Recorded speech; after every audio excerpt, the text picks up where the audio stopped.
Hello everyone and welcome back to a new video.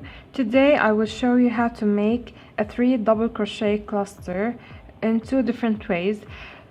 If you stumbled upon the stitch before, or you have seen it in a pattern, in a written pattern, or on a video, you might have an idea about the stitch. If you don't, here's how we can do it. So I will show you 2 ways to make this stitch. The first way is to make it in 1 stitch. So what we need to do here, we're going to yarn over and insert our hook.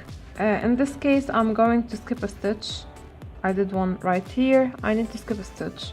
And in the next stitch I'm going to insert my hook, pull my yarn till I have 3 loops around my hook, then yarn over and slip in 2 loops. I will keep 2 loops on the hook, and again I'm going to yarn over. In the same place I'm going to make another double crochet as follows.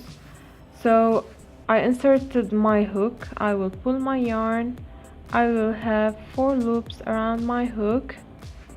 So what I need to do now is yarn over and slip through 2 loops and keep 3 loops around my hook. Again, and one last time, yarn over, insert my hook in the same stitch, pull my yarn. I should have 5 loops around my hook, yarn over, slip through 2 loops and keep 4 loops around the hook, and finally yarn over and pull through all 4 loops together. So this is the 3 double crochet cluster stitch made in 1 stitch. That's a way to do it. Another way to do this stitch is in 3 different stitches, such as this one right here.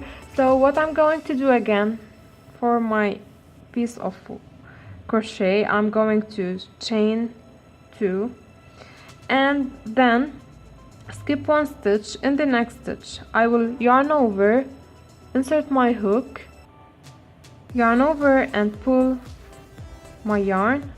I have 3 loops around my hook, pull through 2 loops, keep 2 loops around the hook, again yarn over, and this time I'm not going to insert my hook in the same stitch, I'm going to insert it in the next stitch instead. Yarn over and pull. You should have 4 loops around your hook, then yarn over, pull through 2 loops, keep 3 around your hook. One last time, yarn over. In the next stitch, insert your hook, yarn over and pull. At this point you should have 5 loops around your hook, then yarn over, pull through 2 loops. Finally, in these 4 loops, yarn over and pull through all loops to finish the stitch. And you can see the difference between this and this, or these 2 and this one. These are made in 3 different stitches. This one is made in 1 stitch. So this is the difference between 3 double crochet cluster in 3 different stitches and 3 double crochet cluster in 1 stitch. But the same technique is used for both stitches. That's it. Thank you for watching and goodbye.